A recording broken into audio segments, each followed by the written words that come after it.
जगातला सर्वोच्च सन्मान कोणता असं विचारलं की पटकन एकच नाव समोर येतं, नोबेल पारितोषिक. आज आपण याच प्रतिष्ठित पुरस्काराबद्दल जरा सविस्तर बोलणार आहोत. आपल्यासमोर नोबेल पारितोषिक एक समग्र विवेचन यावर आधारलेली बरीच माहिती आहे आणि त्यातून काही महत्वाचे रंजक मुद्दे आपण बघूया. हो, अगदी. आज आपलं ध्येय आहे की या पुरस्काराचा इतिहास, त्याची स्थापना करणारे अल्फ्रेड नोबेल, त्यांची ती विलक्षण कहाणी, मग विजेते कसे निवडतात, भारताचं याच्याशी काय कनेक्शन आहे आणि अगदी आत्ताचे म्हणजे 2024चे विजेते कोण आहेत, हे सगळं जरा सोप्या भाषेत समजून घेऊया.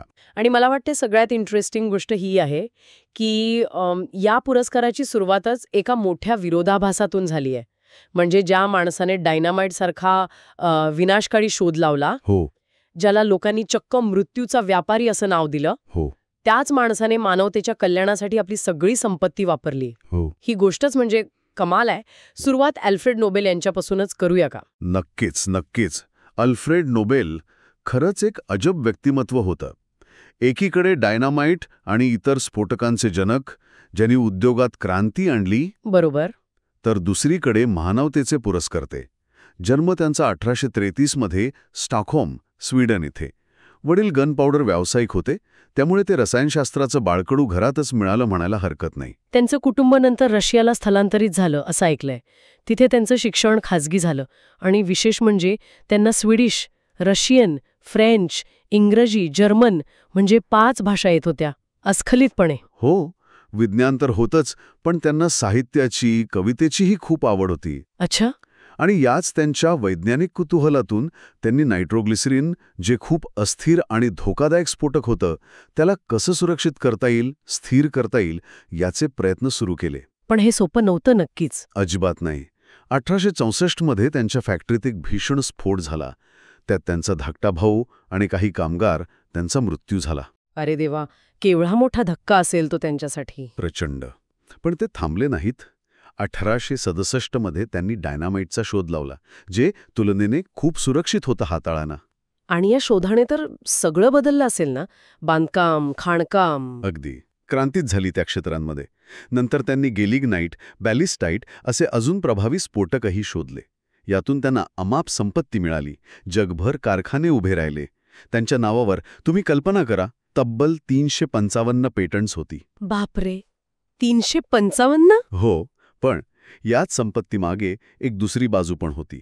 त्यांच्या शोधांचा वापर विधायक कामांसाठी तर झालाच, पण युद्धांमध्ये विध्वंसासाठीही मोठ्या प्रमाणावर होऊ लागला. आणि यामुळे त्यांच्या आयुष्यात एक, काय म्हणतात त्याला, टर्निंग पॉइंट आला. ती घटना ज्यामुळे सगळं बदललं, हो ना? 1888 मध्ये त्यांचे भाऊ ल्युडविग यांचं निधन झालं. पण एका फ्रेंच वृत्तपत्राने चुकून बातमी छापली की अल्फ्रेड नोबेल वारले. हो, आणि बातमीचं शीर्षक होतं की त्यांना कसं वाटलं असेल हे वाचून. बरोबर. ती बातमी वाचून नोबेलला प्रचंड धक्का बसला.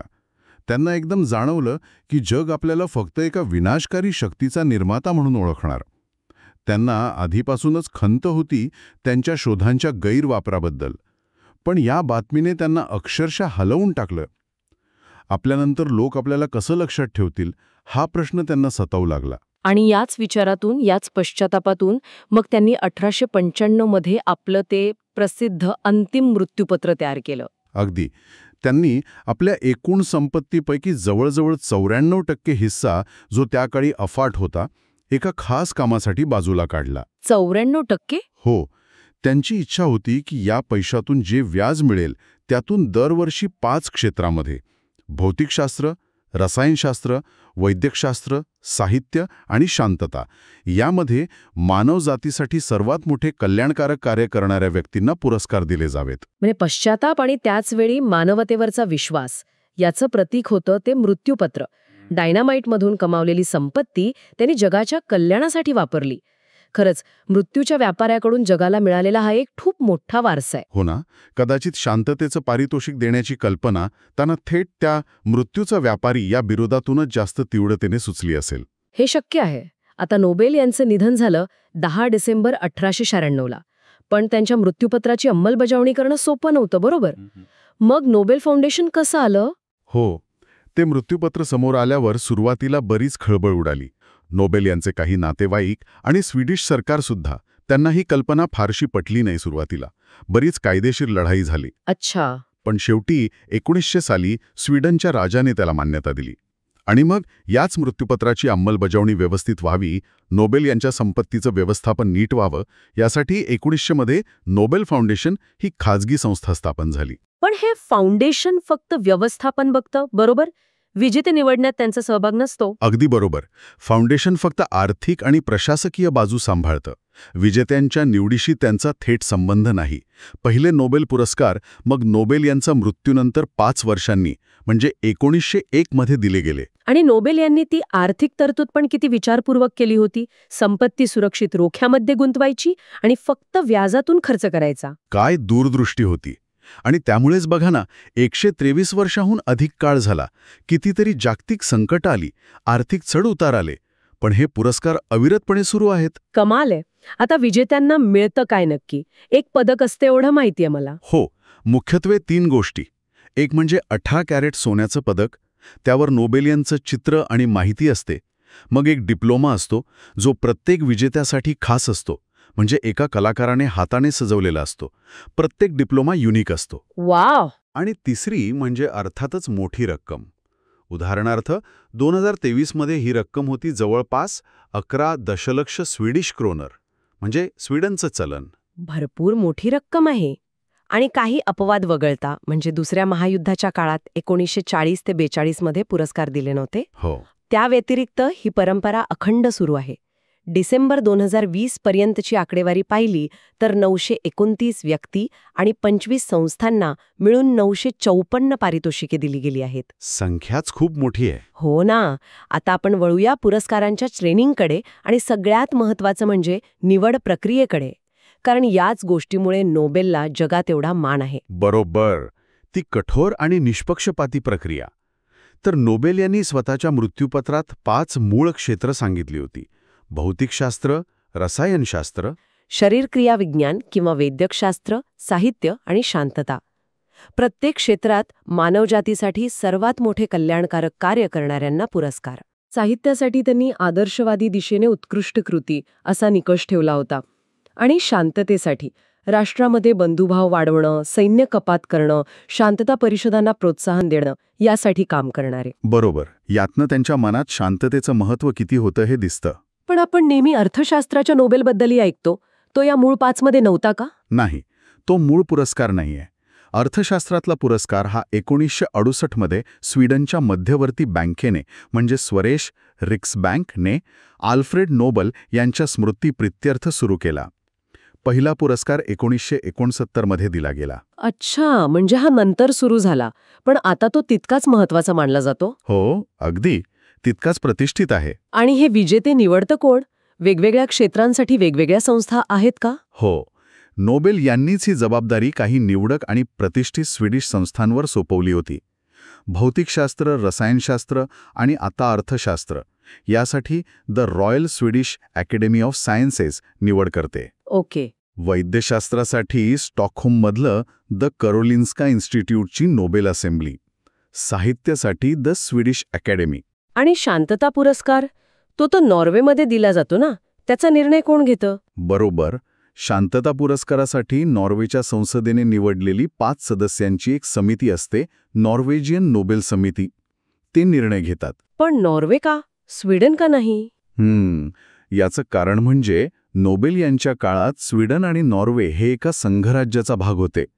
आणि नोबेल यांना असं वाटलं की शांततेसारख्या आंतरराष्ट्रीय महत्त्वाच्या विषयावर नॉर्वेची संसद कदाचित जास्त स्वतंत्रपणे आणि निष्पक्षपातीपणे निर्णय घेऊ शकेल.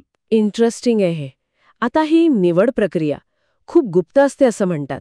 ती नेमकी चालते तरी कशी? हो, अत्यंत गुप्त आणि जवळपास वर्षभर चालणारी प्रक्रिया असते ही. सुरुवात होते नामांकनाने. आणि गंमत म्हणजे कोणी स्वतःचं नाव सुचवू शकत नाही. अच्छा.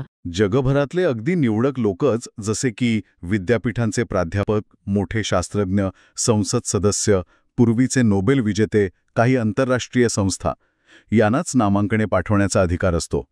आणि साधारण 31 जानेवारी ही अंतिम मुदत असते. मग हजारो नामांकने येत असणार. त्यातून निवड कशी होते पुढे? अगदी. मग प्रत्येक क्षेत्रासाठी ज्या नोबेल समित्या नेमलेल्या असतात त्या या हजारो नामांकनांची छाननी करतात. त्यातून एक छोटी यादी तयार होते. मग या यादीतल्या नावांवर जगभरातल्या तज्ज्ञांकडून गुप्तपणे मतं आणि सविस्तर अहवाल मागवले जातात. बापरे, खूप सखोल प्रक्रिया आहे ही. हो, आणि मग या अहवालांच्या आधारावर आणि समितीच्या चर्चेनंतर शिफारशींच्या आधारे त्या पुरस्कार देणाऱ्या मुख्य संस्था ऑक्टोबर महिन्यात अंतिम विजेत्यांची नावं जाहीर करतात. आणि ही सगळी चर्चा, नामांकनांची नावं, हे सगळं 50 वर्ष गुप्त ठेवलं जातं म्हणे. बरोबर, 50 वर्षांसाठी. यामुळे संपूर्ण प्रक्रिया कोणत्याही बाह्य दबावापासून पूर्णपणे मुक्त राहते, निष्पक्षपातीपणा टिकून राहतो. पण मग यामुळे काही वादग्रस्त निवडींवर लगेच चर्चा होत नाहीत किंवा निवडीमागची कारणं कळत नाहीत, असं होत असेल ना? हो, हा मुद्दा आहेच. म्हणजे पारदर्शकतेच्या दृष्टीने बघितलं तर थोडं वेगळं वाटू शकतं. पण दुसरीकडे याच कठोर गुप्ततेमुळे या पुरस्काराने आपलं वजन, आपली प्रतिष्ठा इतकी वर्षे टिकवून ठेवली आहे. हा एक प्रकारचा ट्रेड ऑफ आहे म्हणू शकतो. खरंय, ही प्रक्रियाच या पुरस्काराला इतकं खास बनवते. आता या जागतिक पातळीवरच्या पुरस्काराचं आणि आपल्या देशाचं, भारताचं नातं कसं आहे हे बघायला पाहिजे. नोबेलच्या इतिहासात भारताचं नाव अनेकदा अभिमानाने घेतलं गेलंय. नक्कीच. रवींद्रनाथ टागोर यांच्यापासून ते अगदी अलीकडच्या अभिजित बॅनर्जींपर्यंत अनेक भारतीय आणि भारतीय वंशाच्या व्यक्तींनी हा सर्वोच्च सन्मान मिळवला आहे. ही यादी पाहिली की भारताच्या बौद्धिक आणि मानवतावादी प्रवासाचं एक चित्रच उभं राहतं. काही प्रमुख नावं आठवली तरी किती छान वाटतं. म्हणजे अगदी सुरुवातीला 1907 मध्ये रुडयार्ड किपलिंग, साहित्य, त्यांचा जन्म मुंबईत झाला होता, जरी ते ब्रिटिश नागरिक होते. हो, मग 1913 मध्ये गुरुदेव रवींद्रनाथ टागोर, साहित्य, गीतांजलीसाठी ते तर पहिले आशियाई आणि पहिले गैर युरोपियन नोबेल विजेते ठरले. ते तेव्हा ब्रिटिश भारताचे नागरिक होते. काय मोठा क्षण असेल तो भारतासाठी. निसंशयपणे. मग 1930 मध्ये सर CV रमण, भौतिकशास्त्र, रमण इफेक्ट या महत्त्वपूर्ण शोधासाठी, ते सुद्धा ब्रिटिश भारताचे नागरिक. पुढे 1968 मध्ये डॉक्टर हरगोविंद खुराणा, वैद्यकशास्त्र, ते भारतीय वंशाचे होते पण नंतर अमेरिकन नागरिक झाले. अनुवंशिक कोड म्हणजे जेनेटिक कोडवरचं त्यांचं काम खूप महत्त्वाचं होतं. अगदी. मग 1979 मध्ये मदर थेरेसा, शांतता, त्यामुळं अल्बेनियन, पण त्यांनी भारतीय नागरिकत्व स्वीकारलं होतं. कोलकात्यातलं त्यांचं सेवाकार्य तर जगभर प्रसिद्ध आहे. 1983 मध्ये सुब्रमण्यम चंद्रशेखर, भौतिकशास्त्र, ते पण भारतीय वंशाचे अमेरिकन खगोल भौतिकशास्त्रज्ञ. ताऱ्यांच्या उत्क्रांतीबद्दलची चंद्रशेखर लिमिट त्यांच्या नावाने ओळखली जाते. बरोबर. मग 1998 मध्ये प्राप अमर्त्य सेन, अर्थशास्त्र, कल्याणकारी अर्थशास्त्र आणि सामाजिक निवडीच्या सिद्धांतावरच्या कामासाठी, ते भारतीय नागरिक आहेत. 2001 मध्ये VS नायपॉल, साहित्य, ते भारतीय वंशाचे त्रिनिदादियन ब्रिटिश लेखक. 2009 मध्ये वेंकटरमण रामकृष्णन, रसायनशास्त्र, ते भारतीय वंशाचे ब्रिटिश अमेरिकन शास्त्रज्ञ. रायबोझोमच्या रचनेवरचं त्यांचं काम होतं. आणि अगदी अलीकडचे 2 म्हणजे 2014 मध्ये कैलास सत्यार्थी, शांतता, बालहक्कांसाठीच्या त्यांच्या कामाबद्दल त्यांना मलाला युसुफजाई यांच्यासोबत विभागून मिळाला होता. ते भारतीय नागरिक आहेत. हो, आणि 2019 मध्ये अभिजित बॅनर्जी, अर्थशास्त्र, ते भारतीय वंशाचे अमेरिकन अर्थतज्ज्ञ आहेत. जागतिक गरिबी कमी करण्याच्या त्यांच्या प्रायोगिक दृष्टिकोनासाठी त्यांना एस्थर डुफ्लो आणि मायकल क्रेमर यांच्यासोबत विभागून गौरवण्यात आलं. ही यादी बघताना असं लक्षात येतं की म्हणजे सुरुवातीला टागोर, रमण हे ब्रिटिश भारतातले, मग खुराना, चंद्रशेखर हे स्वातंत्र्यानंतर भारतातून बाहेर गेलेले, ज्याला आपण ब्रेन ड्रेन म्हणतो तसे. हो, पण त्यांनी भारताचं नाव मोठं केलं. आणि मग सेन, बॅनर्जी यांच्यासारखे जे आज जागतिक पातळीवर भारताचं बौद्धिक नेतृत्व करतात. आणि भारतीय कोण याची व्याख्या पण किती मोठी आहे. काही जन्माने, काही कर्माने, काही वंशाने. बरोबर. हा प्रवासच भारताच्या बदलत्या सामाजिक आणि वैज्ञानिक स्थितीचा आरसा आहे. आता भारतातही विशेषतः आपल्या महाराष्ट्राशी काही संबंध आहे का या पुरस्काराचा? हो, नक्कीच आहे. 2 नोबेल विजेत्यांचा थेट संबंध महाराष्ट्राशी, मुंबईशी येतो. पहिले म्हणजे अर्थातच रुडयार्ड किपलिंग. त्यांचा जन्म 1865 साली मुंबईत झाला होता. अच्छा. त्यांचे वडील मुंबईच्या जे स्कूल ऑफ आर्टचे पहिले डीन होते. किपलिंग यांच्या लहानपणीच्या अनेक आठवणी मुंबई आणि आसपासच्या परिसराशी जोडलेल्या आहेत. त्याचा प्रभाव त्यांच्या द जंगल बुक सारख्या कथांवरही दिसतो. अर्थात त्यांच्या लेखनातला ब्रिटिश साम्राज्यवादी दृष्टिकोन हा नंतर टीकेचा विषय झाला. पण मुंबईत जन्मलेले ते एकमेव नोबेल साहित्यिक आहेत. आणि दुसरे म्हणजे 2019चे अर्थशास्त्राचे विजेते प्राध्यापक अभिजित बॅनर्जी. त्यांचाही जन्म मुंबईतच झाला 1961 साली. अरे वा, हे माहिती नव्हतं मला. एवढंच नाही तर त्यांच्या आई निर्मला बॅनर्जी, ज्यांचं माहेरचं आडनाव पाटणकर आहे, त्या मराठी आहेत. आणि बॅनर्जी यांचं सुरुवातीचं शिक्षण मुंबईच्या एल्फिन्स्टन कॉलेजमध्ये झालं होतं. म्हणजे मुंबई आणि मराठी पार्श्वभूमीशी त्यांचा अगदी जवळचा संबंध आहे. म्हणजे खिपलिंग हे वसाहतवादी मुंबईचे प्रतिनिधी, तर बॅनर्जी हे स्वतंत्र भारतातल्या आधुनिक जागतिक मुंबईचे आणि मराठी बौद्धिक परंपरेशी जोडलेले. किती छान योगायोग आहे हा. हो ना. एका अर्थाने हे दोन विजेते मुंबईच्या आणि महाराष्ट्राच्या बदलत्या प्रवासाचं प्रतीकच आहेत. आता अगदी वर्तमानात येऊया. 2024च्या नोबेल विजेत्यांची नुकतीच घोषणा झाली आहे. यातून सध्या जगात कोणत्या प्रकारच्या कामाला किंवा संशोधनाला महत्त्व दिलं जात आहे याचा अंदाज येतो, नाही का? अगदी. 2024मध्ये वैद्यशास्त्रातील नोबेल विक्टर ॲम्ब्रॉस आणि गॅरी रुकून यांना मायक्रो RNA च्या शोधासाठी मिळाला आहे. हे आपल्या पेशींच्या कार्यामध्ये खूप महत्त्वाची भूमिका बजावतात. आणि भौतिकशास्त्रात जॉन हॉपफिल्ड आणि जेफ्री हिंटन यांना कृत्रिम न्यूरल नेटवर्क आणि मशीन लर्निंग म्हणजे AI मधलं त्यांचं जे पायाभूत काम आहे त्यासाठी हा सन्मान आहे. आजची बरीच AI टेक्नॉलॉजी याच कामावर आधारलेली आहे. म्हणजे AIला मोठी मान्यता मिळाली यातून. नक्कीच. आणि रसायनशास्त्रात सुद्धा बघा, डेव्हिड बेकर, डेमिस हसाबिस आणि जॉन जम्पर यांना विभागून मिळाला आहे. कशासाठी? तर संगणकीय पद्धतीने प्रथिनांची रचना करणं आणि त्यांच्या त्रिमितीय संरचनेचा अचूक अंदाज लावणं हे सुद्धा AI आणि मशीन लर्निंगच्या मदतीनेच शक्य झाले मोठ्या प्रमाणात. वा, म्हणजे विज्ञान पुरस्कारांमध्ये AIचा मोठा प्रभाव दिसतोय 2024मध्ये. अगदी. हे दाखवून देतं की नोबेल समिती विज्ञानातल्या नवीन क्रांतिकारी पद्धतींना स्वीकारायला तयार आहे. साहित्याचा नोबेल कुणाला मिळाला? तो दक्षिण कोरियाच्या लेखिका हान कांग यांना मिळाला आहे. त्यांच्या प्रभावी लेखनासाठी जे ऐतिहासिक दुःख आणि मानवी अस्तित्वाची जी नाजूकता आहे त्यावर भाष्य करतं.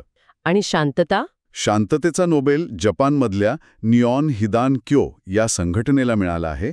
ही संघटना दुसऱ्या महायुद्धात अणुबॉम्ब हल्ल्यातून वाचलेल्या लोकांचे, ज्यांना हिबाकुशा म्हणतात, त्यांचे अनुभव जगासमोर मांडते आणि अणुवस्त्रमुक्त जगासाठी सातत्याने प्रयत्न करते. खूप महत्वाचं काम आहे. आणि अर्थशास्त्रातील नोबेल डॅरेन एसेमोग्लू, सायमन जॉन्सन आणि जेम्स रॉबिन्सन यांना मिळाला आहे.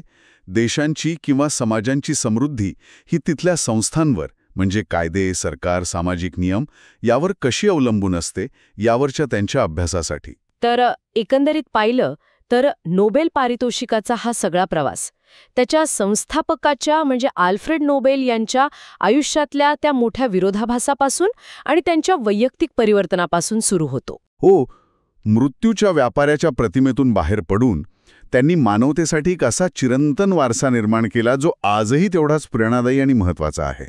गेल्या 123 वर्षांहून अधिक काळ हा पुरस्कार फक्त व्यक्तींच्या किंवा संस्थांच्या कामगिरीचा गौरव करत नाहीये, तर तो त्या काळातल्या महत्त्वाच्या वैज्ञानिक शोधांचं, साहित्यिक विचारांचं, शांततेसाठीच्या प्रयत्नांचं प्रतीक बनलं आहे. अगदी. त्याने ज्ञानाच्या कक्षा रुंदावल्या, जगासमोरच्या समस्यांवर प्रकाश टाकला आणि कुठेतरी मानवतेच्या प्रगतीला एक दिशा दिली, चालना दिली. आणि आपल्यासाठी, भारतासाठी तर हा पुरस्कार नेहमीच एका राष्ट्रीय अभिमानाचा विषय राहिला आहे. आपल्या लोकांच्या बौद्धिक क्षमतेचा तो एक प्रकारे पुरावाच आहे. या पुरस्काराची कठोर निवड प्रक्रिया आणि काळानुसार स्वतःला बदलण्याची त्याची क्षमता, यामुळेच त्याचं महत्त्व आजही टिकून आहे. नोबेल यांचा वारसा फक्त त्या मृत्यूपत्रात किंवा पदकांमध्ये नाहीये, तर तो त्या कोट्यावधी लोकांना मिळालेल्या प्रेरणेत आहे, जे ज्ञान, सर्जनशीलता आणि सहानुभूतीच्या मार्गाने जगाला अधिक चांगलं बनवण्यासाठी धडपडत आहेत. आणि जाता जाता एक विचार मनात येतो.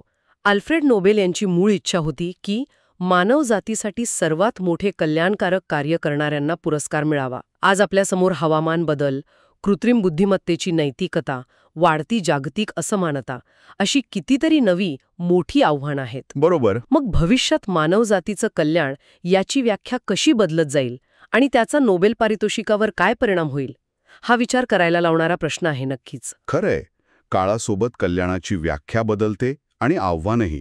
नोबेल पुरस्कार ह्या बदलांना कसा प्रतिसाद देतो हे पाहणं भविष्यात नक्कीच महत्त्वाचं ठरेल. याच विचारासोबत आजची ही चर्चा आपण इथे थांबूया.